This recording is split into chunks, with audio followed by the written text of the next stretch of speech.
नमस्कार, मी ॲडव्होकेट अथर्व मगदूम आणि आजच्या व्हिडिओमध्ये आपण बक्षीसपत्र संदर्भात माहिती घेऊया. ह्या व्हिडिओमध्ये A to Z बक्षीसपत्र संदर्भात संपूर्ण माहिती तुम्हाला मिळेल. जर हा तुम्ही व्हिडिओ शेवटपर्यंत बघितला तर अन्य कोणताच व्हिडिओ तुम्हाला बघायची गरज भासणार नाही. तर चला सुरू करूया. याच्यामध्ये आपण काय काय बघणार आहोत. पहिली जर गोष्ट बक्षीसपत्र म्हणजे काय असतं, त्याच्यानंतर बक्षीसपत्र कोणत्या माध्यमातून करायचं, म्हणजे नोटरी करायचं की सब रजिस्ट्रारकडे रजिस्ट्रेशन करायचं. त्याच्यानंतर बक्षीसपत्रासाठीचं जे ड्राफ्टिंग असतं त्याच्या संदर्भात आपण माहिती घेऊया. त्याच्यानंतर बघूया की डॉक्युमेंट्स कोणते कोणते लागतात, स्टॅम्प ड्युटी किती लागते, रजिस्ट्रेशन प्रोसेस काय असते, त्याच्यानंतर बक्षीसपत्र रद्द होऊ शकतं का, आणि सगळ्यात शेवटचा टप्पा मोस्ट इम्पॉर्टंट की बक्षीसपत्रासाठी खर्च किती येतो. तर चला सुरू करूया. बक्षीसपत्र म्हणजे काय. ज्यावेळेस एखाद्या व्यक्तीला त्याच्या नावाने असलेली मालमत्ता, त्याच्या नावाने असलेली प्रॉपर्टी समोरच्या व्यक्तीला दान करायची असते. दान इन द सेन्स की तो व्यक्ती समोरच्या व्यक्तीला त्याच्या मालकीची असलेली मालमत्ता ही फुकटमध्ये देत आहे, तर अशा केसमध्ये तो बक्षीसपत्र या दस्ताला सामोरे जातो किंवा सामोरे जावं लागतं. बक्षीसपत्र आणि खरेदी दस्त याच्यामध्ये फरक एवढाच असतो की खरेदी दस्तामध्ये ज्यावेळेस मालकी हक्क असलेला व्यक्ती त्याची मालमत्ता हे पैशाच्या कारणाने विकत असतो, त्याला मोबदल्यात पैसा मिळत असतो. आणि ज्यावेळेस तुम्ही बक्षीसपत्र बघाल तर बक्षीसपत्र याच्यामध्ये तो जो मालक आहे त्या मालमत्तेचा किंवा त्या प्रॉपर्टीचा, तो विना कोणत्या मोबदल्याच्या अपेक्षेत अगदी फुकटमध्ये ती त्याच्या नावाची असली मालमत्ता ही समोरच्या व्यक्तीला दान करत असतो किंवा समोरच्या व्यक्तीला बक्षीस स्वरूपात देत असतो. आता पुढचा प्रश्न असा आहे की बक्षीसपत्र हे कोणत्या माध्यमातून करायचं. बक्षीसपत्र म्हणजेच एक मालकी हक्क ट्रान्सफर करण्याचा दस्त आहे.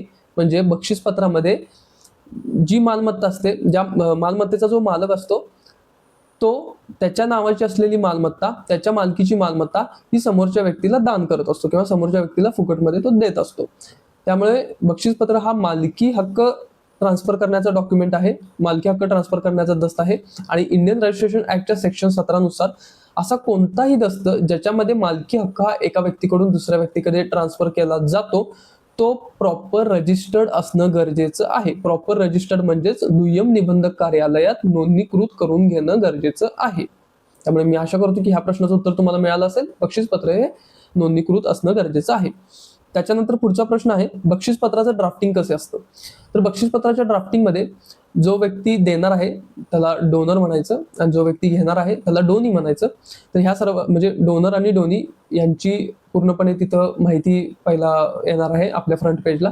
त्याच्यासोबत तुमची जी काही मिळकत असेल, जी मालमत्ता तो डोनर देणार आहे त्या मालमत्तेचं प्रॉपर वर्णन सुद्धा त्या ड्राफ्टिंगमध्ये असणं गरजेचं आहे. त्या मालमत्तेचा गट number, survey number, plot number, whatever जी काही ती मालमत्ता असेल त्याचा पूर्णपणे तपशील त्याच्या चतुर्सीमे सकट तिथं त्या ड्राफ्टिंगमध्ये असणं गरजेचं आहे. त्याच्यासोबत जर बक्षीसपत्रामध्ये जर एखादी कंडिशन डोनरला टाकायची असेल तर तो ती कंडिशन बक्षीसपत्रामध्ये ड्राफ्टिंगमध्ये टाकू शकतो. बक्षीसपत्र हे कंडिशनल असू शकतं. त्याच बक्षीसपत्राला कंडिशनल गिफ्ट डीड असं उल्लेख आहे कायद्यात.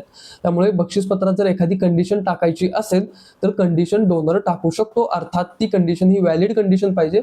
म्हणजे फॉर एक्झाम्पल भविष्यात जर समजा भविष्यात ती व्यक्ती ज्यावेळेस 18 वर्ष त्या व्यक्तीला 18 वर्ष पूर्ण होतील त्यावेळेस हे बक्षीसपत्र व्हॅलिड ठरेल वगैरे अशी कंडिशन त्याच्यामध्ये तो टाकू शकतो. एखादी इनव्हॅलिड कंडिशन म्हणजे जर समजा भविष्यात जर भारत वर्ल्ड कप जिंकलं किंवा भविष्यात जर भारतामध्ये फुटबॉलचं स्टेडियम झालं की अशी एखादी इनव्हॅलिड कंडिशन जर टाकली आणि जर त्याच्यामध्ये नमूद केलं तर असं नमूद केलं की ही कंडिशन पूर्ण झाल्यावरच बक्षीसपत्र व्हॅलिड ठरेल, तर ते पूर्णपणे चुकीचं आहे.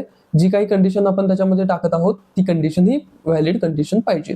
आणि अशा कंडिशन टाकलेल्या गिफ्ट डीडला कंडिशनल गिफ्ट डीड म्हणतात. त्याच्यानंतर पुढचा प्रश्न असा आहे की डॉक्युमेंट कोणते कोणते लागतात. जर मालमत्तेसंदर्भात आपण बघितलं तर त्या मालमत्तेचा 7/12 उतारा, जर गावाकडची मालमत्ता असेल तर, शहरी मालमत्ता असेल तर सिटी सर्वे उतारा, आणि त्याच्यासोबत फेरफार म्हणजे कोणत्या फेरफारान्वये त्या डोनरचं तिथं नाव लागलेलं आहे तो फेरफार. त्याच्यासोबत अन्य म्हणजे जर 7/12वर जर बोजा वगैरे असेल तर त्या संदर्भात NOC वगैरे या सर्व गोष्टी तुम्हाला तिथे लागतील.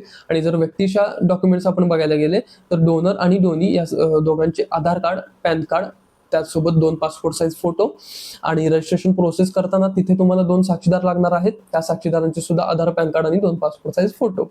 आणि ही गोष्ट सुद्धा तुम्ही लक्षात घ्या की ज्यावेळेस बक्षीसपत्र होणार आहे, ज्यावेळेस डोनर डोनीला त्याच्या नावची मालमत्ता ही फुकटमध्ये देणार आहे, ह्या केसमध्ये दोन्हीचा कन्सेंट असणं खूप गरजेचं आहे, दोन्हीची संमती असणं खूप गरजेचं आहे. जर दोन्हीची संमती नसेल, म्हणजे ज्या व्यक्तीच्या नावाने डोनर मालमत्ता देतोय, जर त्याची परमिशन नसेल, त्याचा कन्सेंट नसेल, तर हे बक्षीसपत्र व्हॅलिड ठरलं जाणार नाही.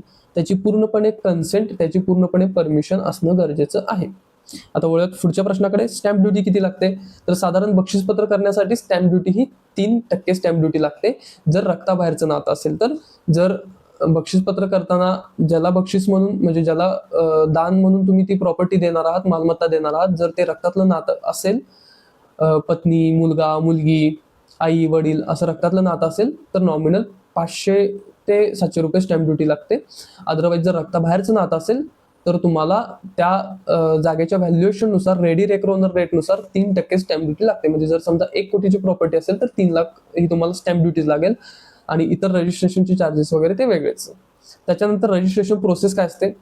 सर्वात पहिला तुम्हाला टोकन घ्यावा लागतो. पहिली इतर गोष्ट, तुम्हाला पहिला स्टॅम्प ड्युटी भरावी लागते, रजिस्ट्रेशन चार्जेस भरावे लागतात, डाटा एंट्री करावी लागते, पेजिंग करावं लागतं. हे सर्व तुम्हाला दुय्यम निबंधक कार्यालयाच्या बाहेर जे एजंट बसलेले असतात ते करून देतात. त्यांच्याकडूनच तुम्ही दस्त करून घ्या, किंवा त्यांच्याकडून करून घेतलं तर कधी बेटर आहे, कारण की त्यांना त्या गोष्टीतलं नॉलेज असतं, एक्सपिरियन्स असतो, त्यामुळे ते प्रॉपर तुम्हाला दस्तावेज करून देतात. So stamp duty, registration, data entry, चलन, टोकन वगैरे त्या सगळ्या गोष्टी एजंट लोक तुम्हाला करून देतील.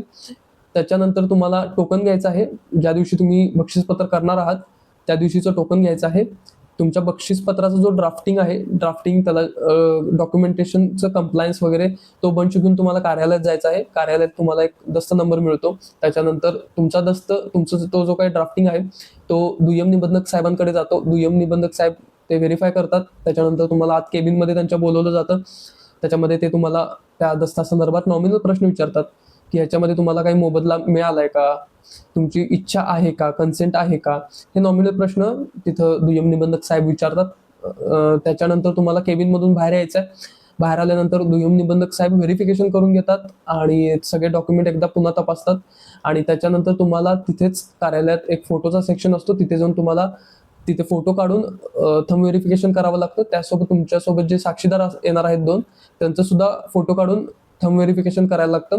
ह्या सगळ्या प्रोसेस झाल्यानंतर एक रेकॉर्ड असतो दुय्यम निबंधक कार्यालयात. त्या रेकॉर्डमध्ये तुमचा दस्त नंबर, तुमचं नाव आणि एक सही करावी लागते, आणि इथं तुमची कामगिरी संपते आणि कार्यालयीन कर्मचाऱ्यांची कामगिरी चालू होते. आणि तुमचं जो काही दस्त असेल त्या दस्तावर शिक्के वगैरे मारणं, ह्या सगळ्या प्रक्रिया पूर्ण होतात आणि तुम्हाला त्याच दिवशी किंवा पुढच्या दिवशी दस्त हा मिळून जातो. अर्थात हा दस्त झाला म्हणजे पूर्ण प्रक्रिया संपली असं नाही. दस्तानंतर सुद्धा सर्वात मेन आणि महत्वाची प्रक्रिया आहे ती आहे फेरफार. मी आवर्जून सर्व व्हिडिओमध्ये सांगतो की फेरफार या घटकाकडे तुम्हाला दुर्लक्ष करायचं नाहीये. ज्यावेळेस दस्त होईल त्यावेळेस दस्त झाल्यानंतर त्वरित तुम्हाला फेरफार म्हणजेच म्युटेशन एंट्री करून घेणं गरजेचं आहे. जर समजा ती मालमत्ता ही शहरी असेल तर तुम्हाला सिटी सर्वे ऑफिसमध्ये म्युटेशन एंट्री करून घ्यावी लागणार आहे. जर ती मालमत्ता गावाकडची असेल तर तुम्हाला तलाठी ऑफिस मधून फेरफार करून घेणं गरजेचं आहे. त्यावेळेस तुम्ही फेरफार कराल, त्यावेळेस फेरफार झाल्यानंतरच जर 7/12 असेल तर 7/12वर, आणि जर सिटी सर्वे असेल तर सिटी सर्वे उतार्यावर तुमचं नाव लागणार आहे. त्याच्यानंतर पुढचा प्रश्न असा आहे की बक्षीसपत्र हे रद्द होतं का, किंवा रद्द होऊ शकतं का? तर याचं उत्तर आहे हो. बक्षीसपत्र हे रद्द बातल आहे. म्हणजे जर समजा कोर्टात जर कोणी बक्षीसपत्र चॅलेंज केलं आणि चॅलेंज करून कोर्टात असं त्यानं सिद्ध करून दाखवलं की हे जे बक्षीसपत्र आहे ते कायद्याला कंप्लायन्स करत नाही, ह्याला लिगॅलिटी नाहीये किंवा ह्याच्यात काही त्रुटी आहेत, तर अशा ग्राउंड्सवर तुमचं बक्षीसपत्र हे रिजेक्ट होऊ शकतं किंवा बक्षीसपत्र हे रद्द होऊ शकतं. जर ते बक्षीसपत्र फसवणूक, फ्रॉड, अनड्यू इन्फ्लुएन्स, कोर्जन या कॅटेगरी अंडर जर ते बक्षीसपत्र केलं असेल तर अशा केसमध्ये दाट शक्यता आहे की कोर्टाकडून ते बक्षीसपत्र हे रद्द होऊ शकतं. बक्षीसपत्रच असं नाही, पण कोणताही दस्त हा कोर्टाकडून रद्द होऊ शकतो. मृत्यूपत्र असू दे, बक्षीसपत्र असू दे, हक्क सोडपत्र असू दे, खरेदी खत असू दे. जर कोर्टात तुम्ही प्रॉपर साबित केलं की हा दस्त लिगल कंप्लायन्स करत नाही, लिगॅलिटीला अटॅच्ड नाहीये आणि ह्याच्यामध्ये काही त्रुटी आहेत, आणि हे जर फसवणूक, फ्रॉड, अनड्यू इन्फ्लुएन्स, कोर्जन ह्या कॅटेगरीमधून हे दस्तावेज केलेले आहेत, तर अशा केसमध्ये कोर्ट तुमचे दस्त रद्द करू शकतं. तर हा होता आजचा व्हिडिओ. ह्याच्यामध्ये आपण बक्षीसपत्रासंदर्भात संपूर्ण माहिती घेतली. मी आशा करतो की तुम्हाला हा व्हिडिओ आवडला असेल. धन्यवाद.